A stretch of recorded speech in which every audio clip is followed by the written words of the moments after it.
Okay, everybody, this is the point where we start getting into some deep, profound shit. So I want you to start paying more close attention if you haven't been already. Right now, we're going to talk about different types of power. So there are 4 different types of power we're going to talk about. The first is your own. This is power that you've amassed or built yourself.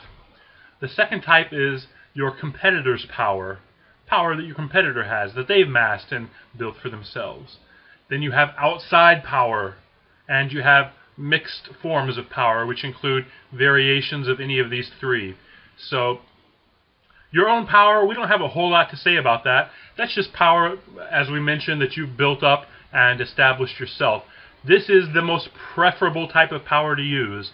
If you're going to be using power any sort of way, you want to be relying on the power that you've built up yourself, that you've established yourself, that you've created over time yourself, and that you're not depending on anybody else for their power. The second type is the power of competitors. Here's why we don't want to use your competitor's power, because in losing, if you use your competitor's power and you lose, you're still defeated.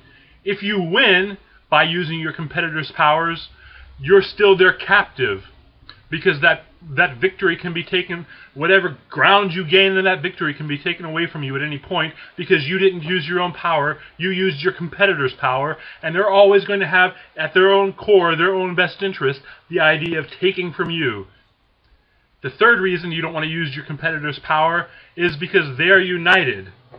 The fourth reason is that they yield obedience to somebody other than you. They're united and they're loyal to somebody other than you. Extremely, extremely, extremely dangerous.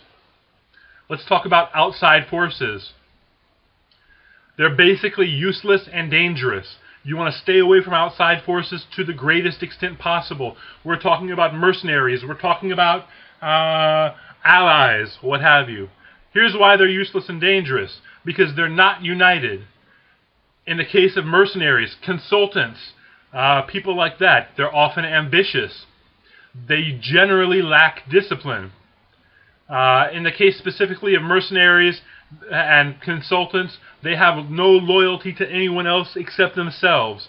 And you will be robbed in peace by these types of auxiliary forces, and you'll be robbed in conflict by your enemy. So if you employ these types of outside forces in peace, they're going to be taken from you.